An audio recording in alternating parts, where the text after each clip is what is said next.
جه فرماندارên hêzên jinan a Ermen Talîn Serkîs bi bûneya salvegera çardemîna şoreşa nozdê tîrmeyê axivî got şoreşa nozdê tîrmehê ji bo birêxistinskirina pêkhateya Ermen li herêmê bo qonaxeke guhertinê û rêlberê damezrandina yekemîn e tabûra leşkeriya Ermenan vekir. Di 2019 de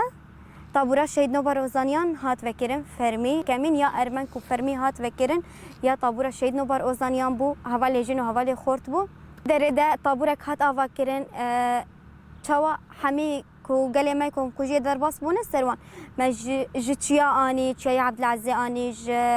ji tabqa hatin ji reqa hatin yanî ji dordora ku Bakur Rojhilatê Kurdistanê li ku dera hebûn Ermenê me ku komkujiyê derbas bûne me li wir kom kir wan da kom kirin. هم یه می خریستیانی می کوچ ارمنستانی هاتنه یه کوچ ج قامش لو ج حسه که کو اف خریستیانا چی هبو متخستن ناف هبده ام حمل جه کی کومبون جبو ما بو آرمان جه کو یک کمین شهید نوبار اوزانیان ام خملو خیالی اف حوالی بگیرن حتی داوی ام طابوره که بکن ام جه کی آوا بکن ام جه کی چه بکن مدوی درات شکر ناف طابوره مشخو بو طابوره شهید نوبار اوزانیان ما تخواست ام یکینی پاراستن جنی ارمن فرمیجی آوا بکن جبو کو اساس کو ام دیگرن کو یه چی بو یکینی پاراستن جنی ارمن بو ده 2024 اف نقاش ما هات رسمی هات تفکرن